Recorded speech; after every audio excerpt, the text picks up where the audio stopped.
Regis's raven wasn't lying. Spoons all over the place. Strange. Get a sense that the spoons are beating out some kind of rhythm. A message. Trying to tell me something.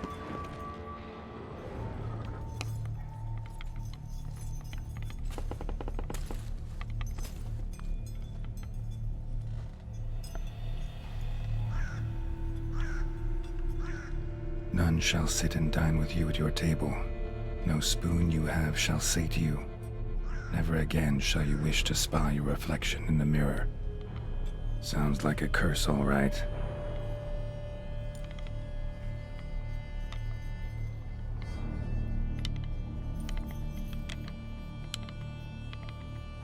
Somebody's clearly obsessed.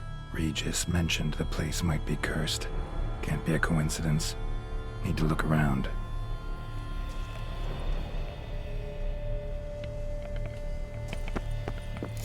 What a pigsty. Need to search it thoroughly. Find a way to collect some White saliva. White's obsessed. A real collector. Thoroughbred. No spoon you have shall say to you. Whatever lives here treated that literally. Still searching for the right spoon. Spoon. Pretty ordinary. Maybe a little old.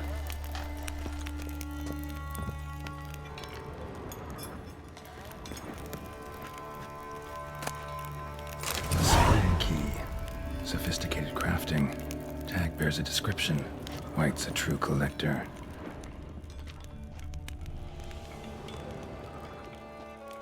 Another spoon. Yep, just as normal as the last one.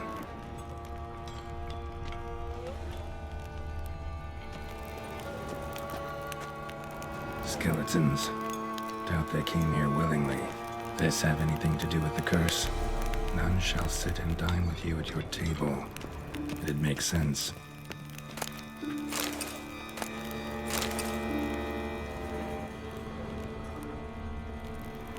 Woman's name scratched into this wooden spoon. Romantic. No claw or fang marks. Probably choked to death.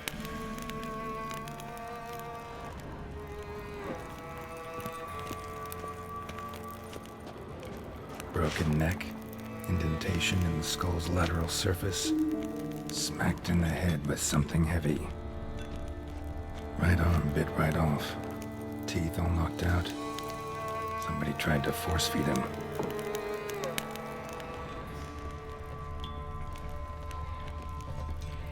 White's obsessed. Real collector. Thoroughbred.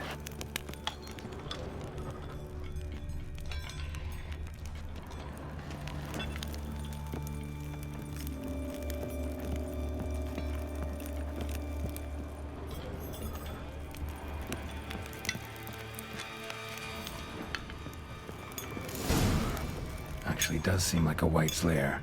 Bit atypical, but still. Cauldron should be somewhere around here.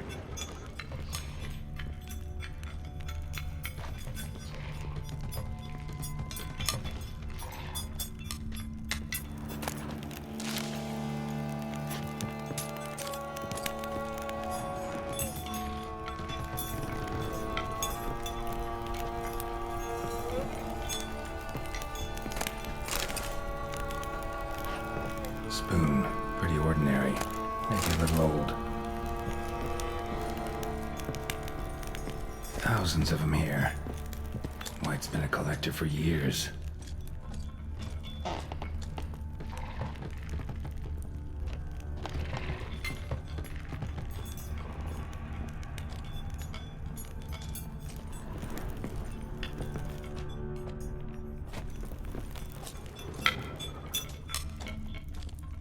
Another spoon. Yep, just as normal as the last one.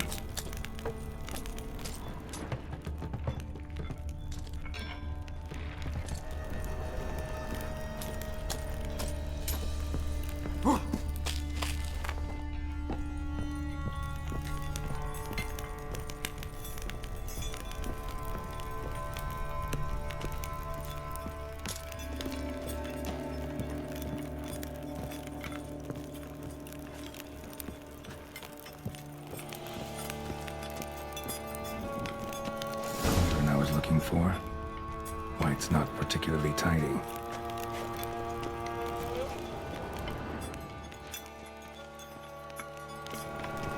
Table's set. White, who lives here, is getting ready for some sort of feast. White that lives here, definitely afflicted by a curse, and it's been trying desperately to lift it.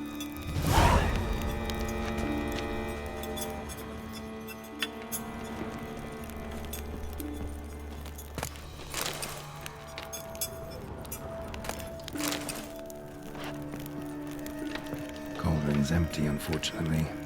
We just need some brew. Afraid he won't get that. No choice but to hide and wait for the saliva glands and their bearer. Need a spot that'll let me observe the cauldron.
Not gonna hurt you. Wanna help? I've seen the words of the curse on the walls. Think I know how to lift it.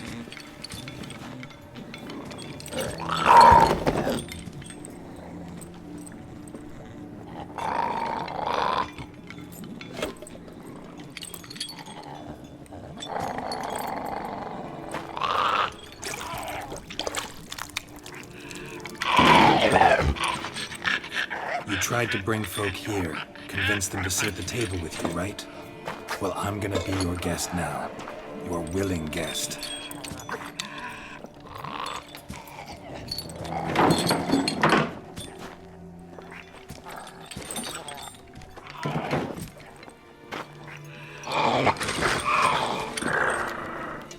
Just need a bit for Regis.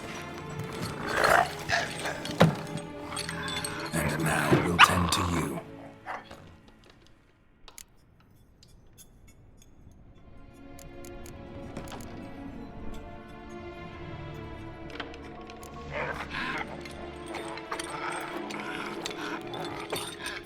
We can't use spoons. No, that won't work. You've been looking for a spoon that would feed you, but there's no such spoon. We need to eat without spoons.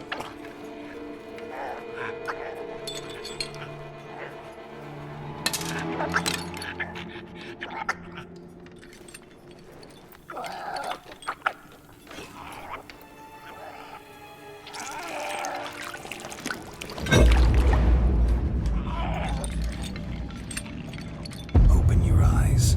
You need to see your likeness.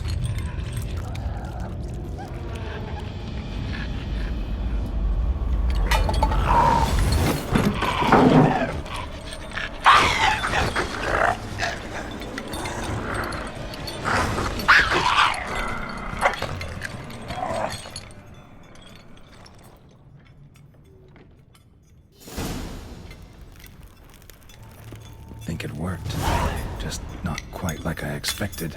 Need to see what happened to the white. Won't be hard to find given its stench.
Easy. Not gonna hurt you. Eat. I must eat.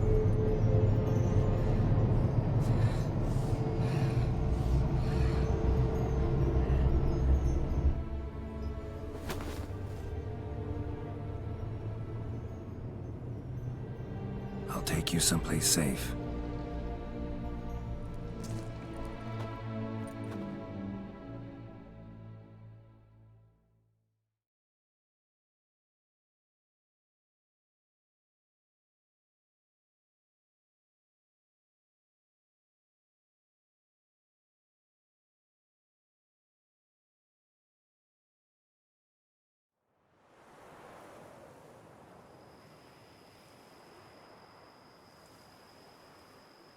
So I took her by the hand and led her here. Seemed the only sensible place for her. You did the right thing, sir. She should recover quickly here. I'm deeply pleased, finally, to make your acquaintance, sir, though I do regret the specific circumstances. In all the commotion, I fear I neglected to introduce myself. I'm Barnabas Basil-Fawlty, and by order of the Duchess, I am to serve as your major domo at Corvo Bianco. Nice to meet you, Barnabas Basil. Love to talk more, but got urgent matters to attend to. While I'm gone, please make sure she gets everything she needs. Don't worry, sir. I shall see to everything. She is safe here and in good hands. She'll soon be back on her feet. Might actually take a while. She hadn't eaten anything in over 100 years when I found her. Horrid. Whatever brought this about? Told me her story on the way here. Her name's Marlena. She was once the very beautiful and proud heiress to the Trastamara estate. One evening, when she was holding a banquet for friends, a beggar came to her gate seeking alms. He had a bowl and a spoon with him. He sat outside her fence and waited. I've heard of the custom. An ancient rite of hospitality that obliges one to give food and drink to such a guest lest he depart hungry. To neglect the custom is to bring great misfortune down upon oneself. Marlena didn't care a whit for the old customs. She drove the man off, saying she'd rather feed the leftovers from her feast to her dogs than to give the beggar anything. The beggar then broke his spoon, cast a curse. She was beautiful, so he said she'd never wish to look at herself in the mirror again. Since she adored feasts, he swore no one would ever wish to sit and dine with her. And as she even refused him the crumbs from her table, he swore she'd never find a spoon in the world that would sate her hunger. A harsh punishment. I imagine lifting the curse was hardly simple. Curses are tricky. They play on irony. Always gotta figure out what the catch is. Marlena had spent decades looking for a way to lift it. Transformed into a wight, she stole spoons and lured folk into her home, trying each time to get them to dine with her. Didn't work. So what did? Someone had to sit down and share a meal with her, of their own free will. They had to eat without using spoons, and make her look at her reflection. That's it? That was all it required? Simplest solutions are sometimes the last that come to mind. Besides, when you're a wight, it's pretty damn hard to find willing human company for a feast. I imagine so. But, most importantly, it is now over. Please, don't worry. She will be in good hands here.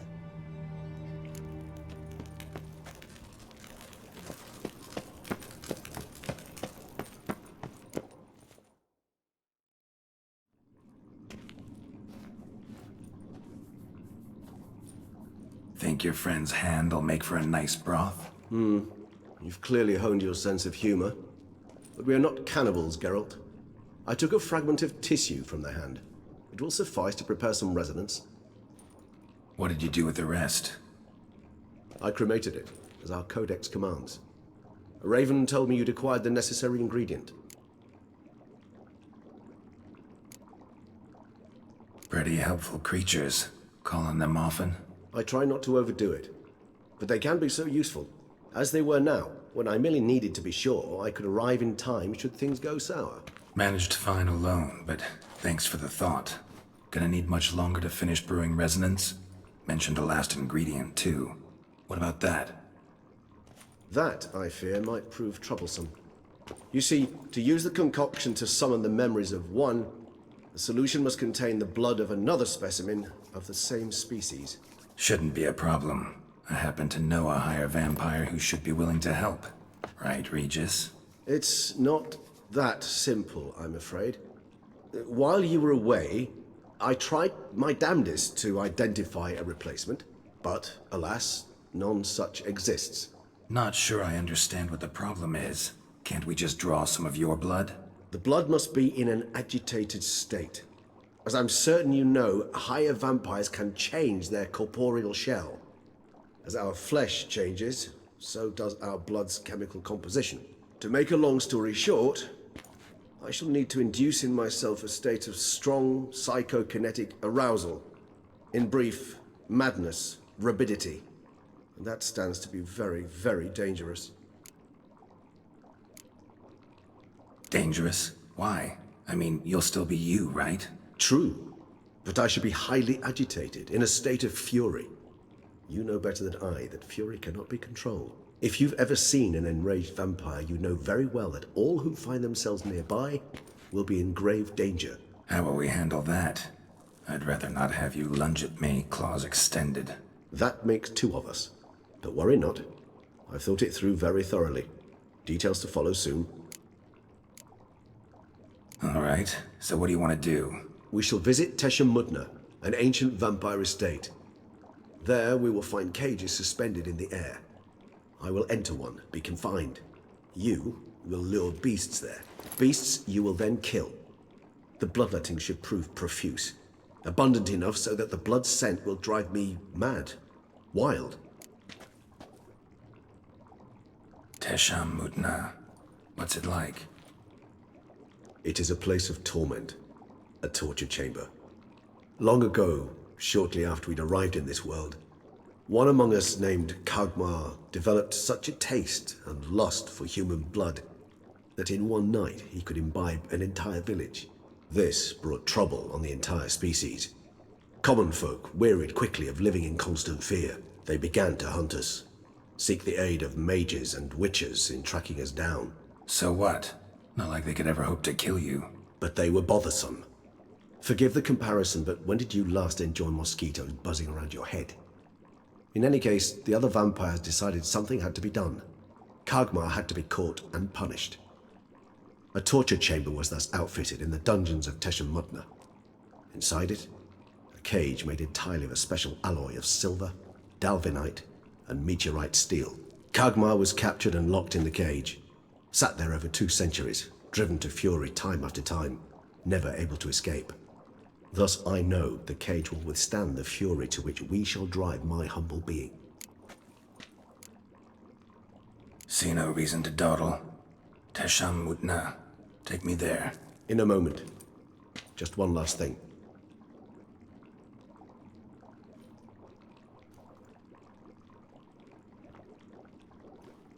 What was that?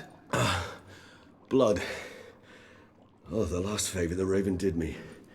I've also taken some Sangurium, a solution that sharpens one's sense of smell. One drop of blood shall smell like a gallon to me now. You crazy? You're a recovering addict. Your outrage warms my heart, Geralt, but you must remain calm. I have no choice.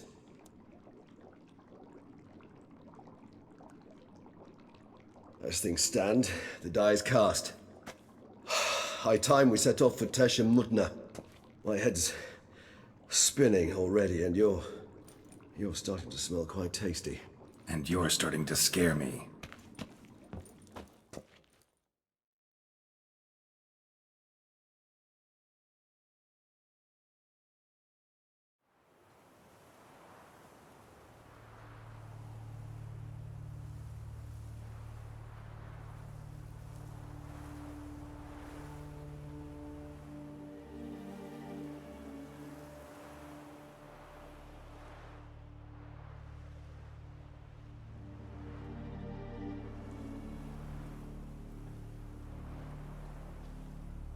We have arrived. The sacrificial chamber of torture and torment lies underground.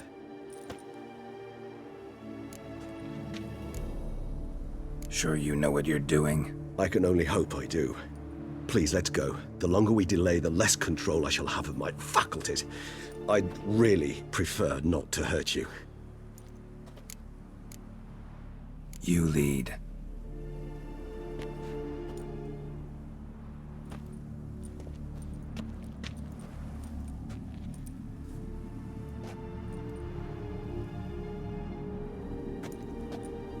Scurvers must be getting close to their feeding ground.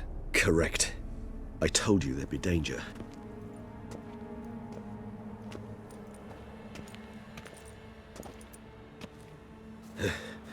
Beyond this wall lies... An ancient vampire dungeon. Seen a lot of things in my time. Nothing quite like this, though. I feel honored.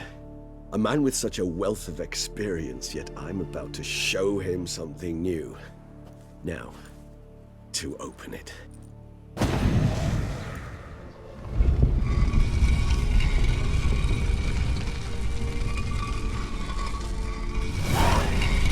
How the hell? It's an ancient form of protection against unwanted guests.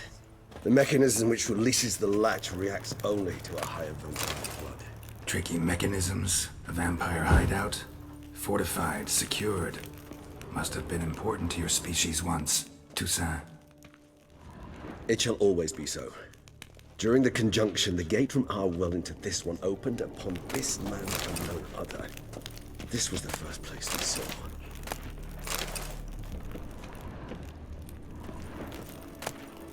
Human husbandry and care? This for real? The author observed humans, their behavior, over the many years he spent breeding them. Morally suspect though it may be, it's a thorough survey of the topic. This place. There's evil here. Death hangs in the air. Yes. A great many beings have breathed their last here.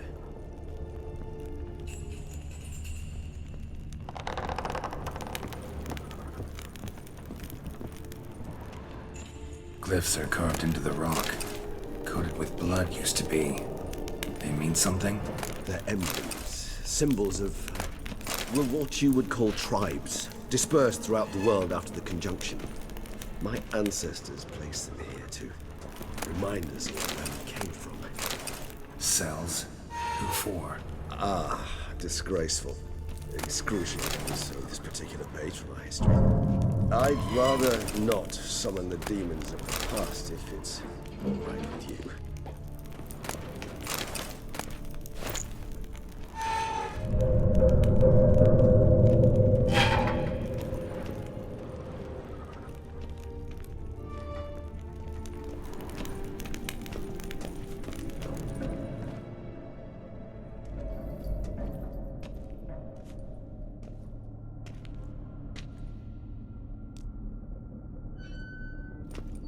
Charming place. But what are all those cages for? Mentioned one vampire being kept here. Yes, well, you see, humanitarians is something my ancestors were not. They concluded Kagmar would best be punished if he were tormented with the scent of blood he could not taste. Thus, they also kept humans here. Humans whose blood they slowly let. Kagmar ranted and raged in pain as those humans slowly bled to death. They treated them like livestock. Live bait. I'd like to be able to turn back time, deny it, but alas, I can do neither. Feel shame for my brethren. That is all I can do. Don't take it so hard. Nothing you could have done about it. Let's get to work. Well, that was awkward. Fine. I prepared the bait. Please be so kind and place it, ideally at the tunnel entrances. The scent will spread most effectively then. Place the bait at the tunnel entrances. Monsters will catch its scent more quickly.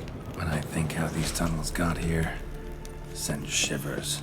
It was the natural order of things. The place reeked of death and it attracted necrophages.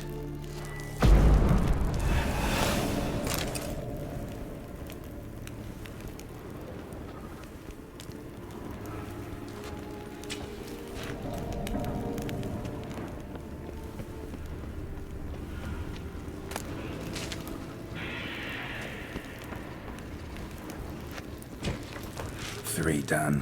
One left. Think this'll work? I certainly hope so.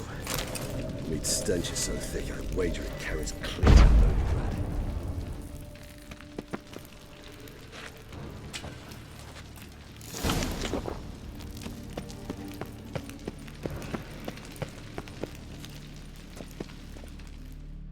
set. What now? I shall enter the cage. You must chain me inside. The bars are made of an alloy that will prevent me from transforming into mist. Kinda thought you wouldn't want to. I shall be in great pain. My sole thought being to stop that pain. I cannot know what I will do.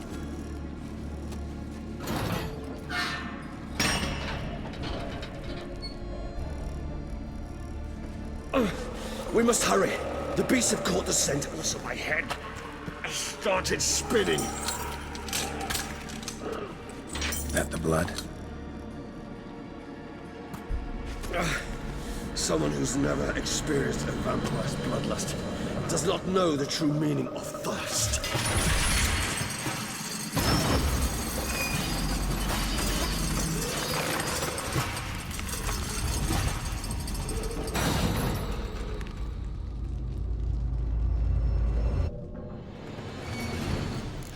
Maybe we need a safe word. You know, something you'll say when you can't take it anymore. And what would you do once I uttered it? Don't know. Calm you down. Somehow. Please. You will...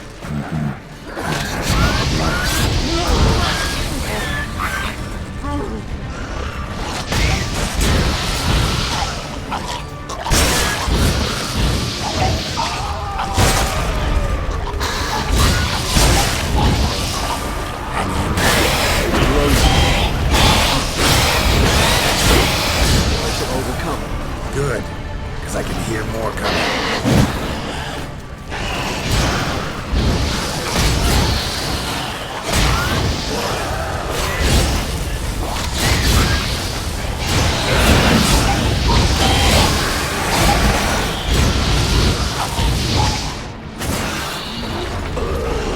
Hold on, I'll let you out.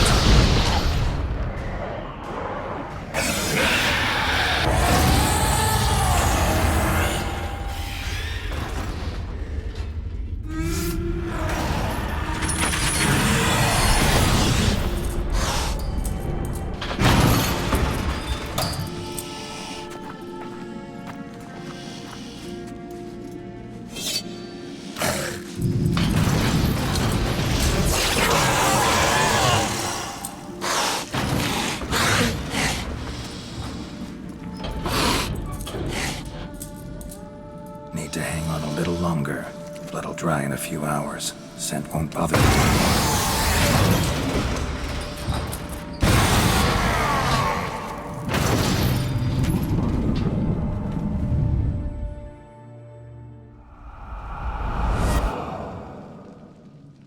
Get you out of here. The concoction.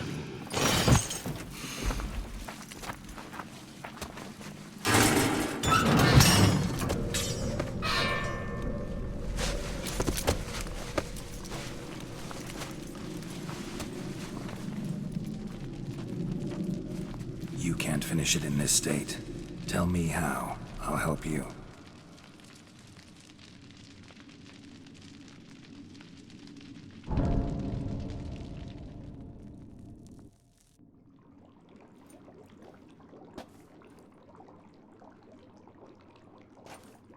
Any better? Far from ideal. And some time must pass before I fully recover. But yes, a bit better, thank you.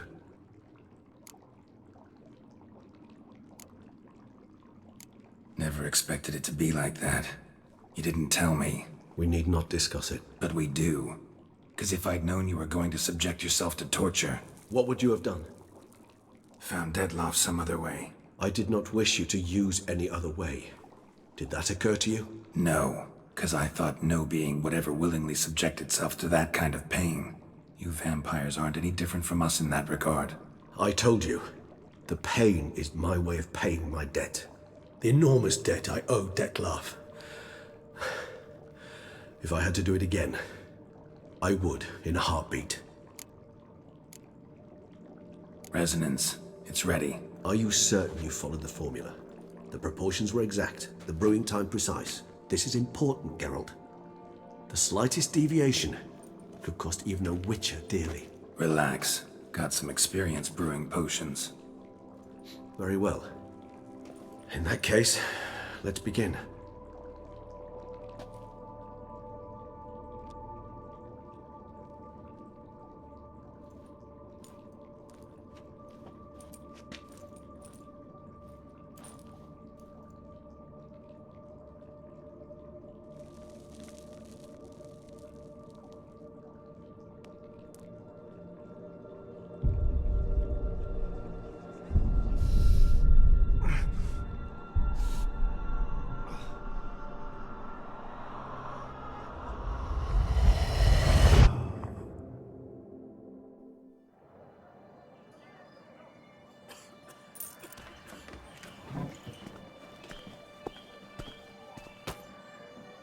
Excuse me. I shall only take a moment. You jumped the queue, sir. But Count, sir, you must understand. I've a meeting. The Count... Sir, you were next. Please, take a seat. This gentleman was here first. Step down or you shall regret it. Ah, fails to realize he was your friend, Count.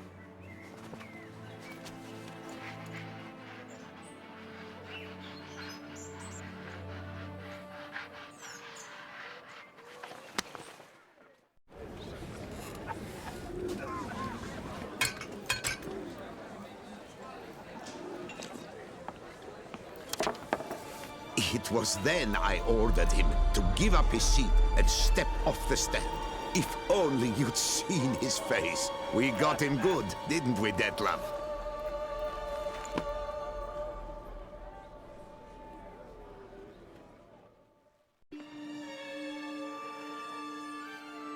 And then Mother insisted we buy the mill. Curious, eh?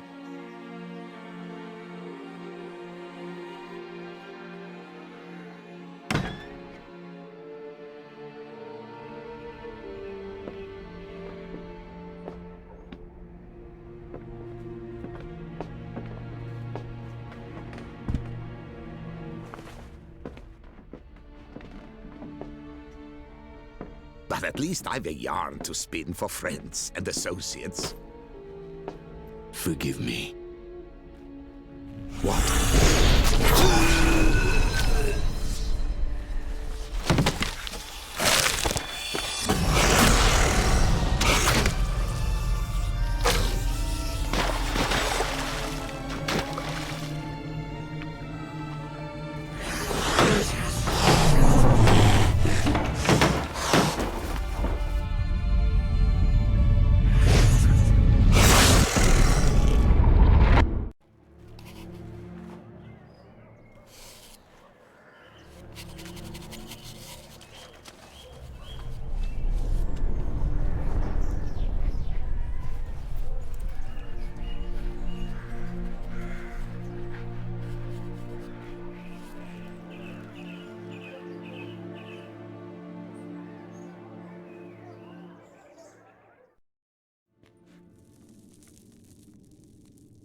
Awake at last.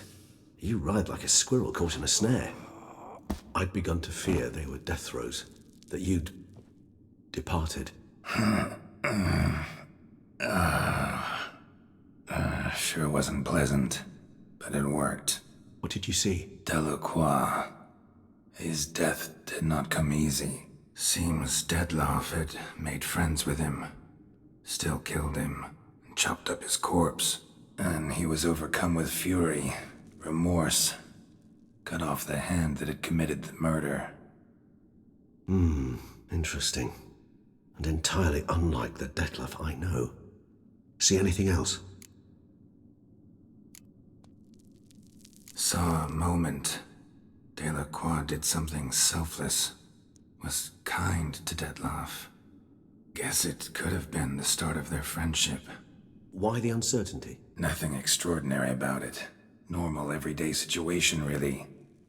Visions were supposed to issue from strong emotions. Clearly, the situation provoked such emotions in Detlef. Keep in mind, he did later murder Delacroix. Killing someone who's grown dear to us, it's bound to elicit strong emotion. Vampires are no different in that regard. Did you see anything else?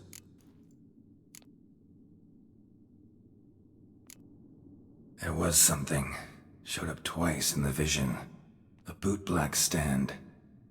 Detloff first met Delacroix there. Went back after the murder, actually.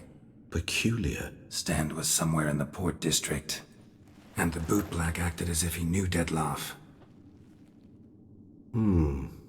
That would be even odder. Perhaps we should have a chat with the lad. Though I would expect no breakthroughs. It's our only lead. I'll go talk to him. Coming with? I shall join you later if it's no trouble. I don't yet feel strong enough to venture out. That's fair. Rest up. Be back as soon as I learn anything.